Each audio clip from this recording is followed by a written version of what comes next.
Jayashree Liberty Hospitals, on the occasion of 11th anniversary, free OP consultation and 20% discount in OP. Contact. అయితే ఇందులో కీలకంగా మారినటువంటి కాశ్మీర్ కోసం ఎందుకు పాకిస్తాన్ అంతలా పాకులాడుతుంది, ఎందుకు కాశ్మీర్ కోసం ఇంత దారుణమైన దారుణాలకు ఒడికడుతుంది, వీటి గురించి డిస్కస్ చేద్దాం. మనతో పాటు ఉన్నారు భారత రాయబారి అంబాసిడర్ డాక్టర్ వినోద్ కుమార్ గారు. సార్ నమస్తే. నమస్కారం. అంటే కాశ్మీర్ ద్వారా అక్కడ ఉన్నటువంటి ఉత్పత్తులు కావచ్చు, వ్యవసాయం కావచ్చు, అక్కడ పండే యాపిల్స్ కావచ్చు, కుంకుమ పువ్వు కావచ్చు, డ్రై ఫ్రూట్స్ కావచ్చు, ఇవన్నీ కూడా హై క్వాలిటీ అంటారు. సో అవి కూడా ఒక రకంగా మనకు కాస్త ప్రయోజనం కలుగుతాయి, ఇంకా విరివిగా ఎక్కువగా వ్యవసాయం చేసే అవకాశం ఉంటుందంటారా ఇలాంటి ఇష్యూస్ లేకుంటే? నేచురల్గా అండి, ఇప్పుడు మనకు కనుక కాశ్మీర్లో కనుక పీస్ ప్రివేల్ అయ్యి ఉంటే కాశ్మీరీ ఏదైతే డ్రై ఫ్రూట్స్ ఉన్నాయో, తర్వాత ఏదైతే యాపిల్స్ ఏవైతే ఉన్నాయో, దాని తర్వాత Kashmiri shawls world famous. So ఈ ఎకానమీలో హ్యాండీక్రాఫ్ట్స్లలో, తర్వాత అగ్రికల్చర్ ప్రొడక్ట్స్లలో టెరైన్ మనం ఏమంటామంటే, యూరోప్లో పోయినప్పుడు టూలిప్ గార్డెన్స్కు ఆ నెదర్లాండ్స్ అక్కడ పోయి ఎంతోమంది టూరిస్టులు ఎంతో ఎంజాయ్ చేస్తుంటారు. అలాంటి పరిస్థితులు కాశ్మీర్ వ్యాలీలో ఉన్నాయి. నేను చూశాను. అది కేవలం నెల రోజులు మాత్రమే ఉంటుంది. ఆ నెల రోజులు మాత్రమే అక్కడ ఫ్లవర్స్ ఇదవుతాయి. ఆ నెల రోజుల్లో చాలా అసలు వేల మంది అక్కడికి వేల మంది వచ్చారు అక్కడ. అవును, మరి అదే అంటే వరల్డ్ టూరిస్ట్ అట్రాక్షన్ అవుతుంది అక్కడ. మనం అదే నెదర్లాండ్ చూసినట్టయితే ఇటువంటి హిల్లీ టెరైన్ లేదు అక్కడ.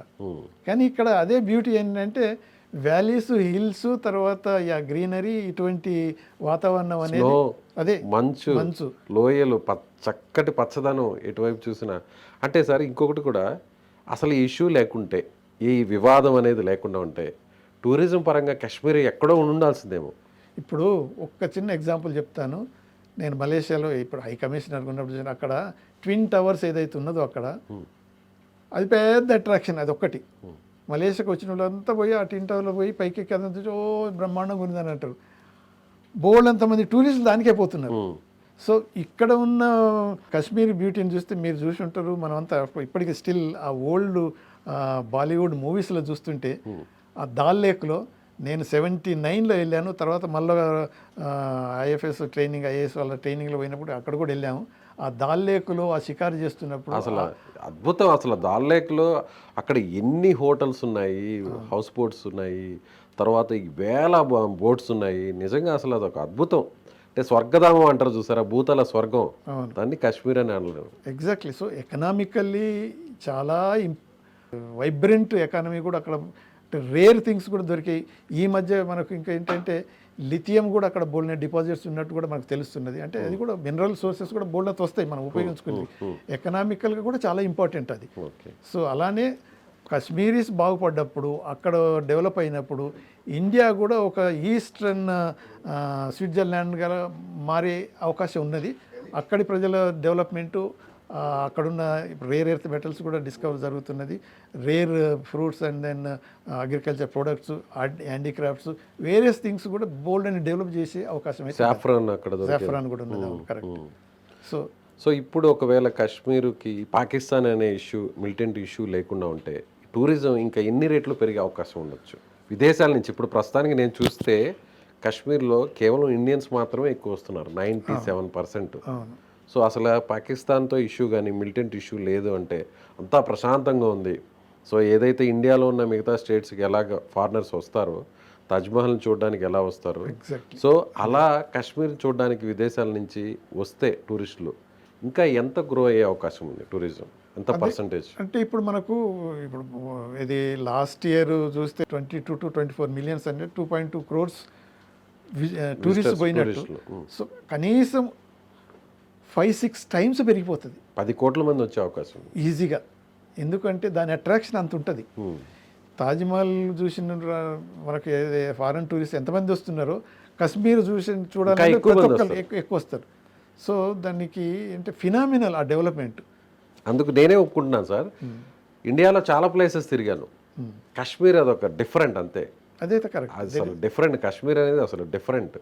There is no doubt. ఆ కాశ్మీర్ ఒకసారి విజిట్ చేసి ఆ వాతావరణంలో రిలాక్స్ అయిన తర్వాత అది that memory loss for long. అంతే, జీవితాంతం ఉంటుంది. అదే చెప్తున్నాను, నేను 79లో ఫస్ట్ టైం విజిట్ చేసాను. I was so impressed. ఆ దాల్ లేక్లో బోట్లో ఉన్నాము. సో తర్వాత పూనీలు, ఆ గుర్రాలు తీసుకుని ఆ హిల్స్ అని ఎక్కాము.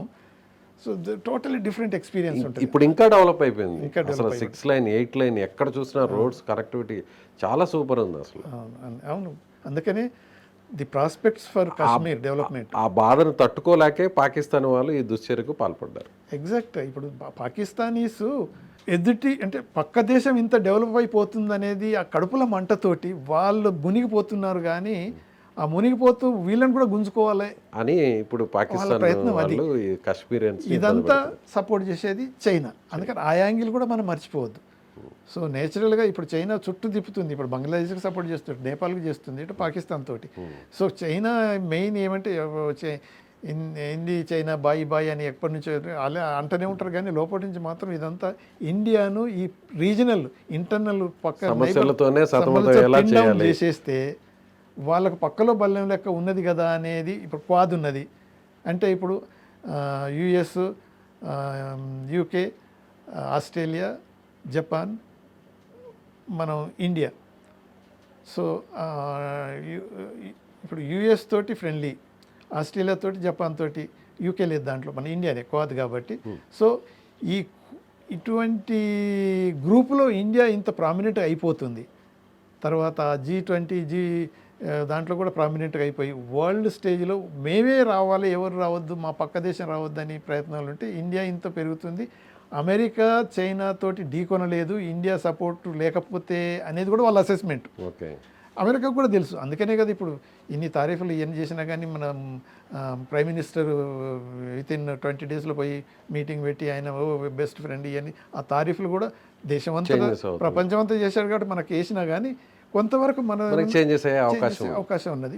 ఆల్రెడీ మన హై లెవెల్ విజిట్లో వైస్ ప్రెసిడెంట్ వచ్చాడు. తర్వాత సెప్టెంబర్లో అమెరికన్ ప్రెసిడెంట్ కూడా వస్తున్నాడు. కాబట్టి ఇటువంటి డెవలప్మెంటు ఇండియా పైకి రానికి చైనా ఓర్చుకోలేదు. చైనా పాకిస్తాన్ను ప్రాక్సీగా ఉపయోగించుకుంటుంది. పాకిస్తాన్ మొన్న ఏదైతే అన్నదో ఈ డర్టీ వర్క్ అంతా మేము చేస్తున్నాము అమెరికా గురించి, వెస్ట్ కంట్రీస్ గురించి, ఈవెన్ యూకే గురించి కూడా, అదన్నిటికీ డర్టీ వర్క్ చేసుకోనికి ఉపయోగపడే పాకిస్తాను మనను కూడా కింది గుంజాలనేది ప్రయత్నం చేస్తుంది. ఇవన్నీ మనం అర్థం చేసుకోవాలి.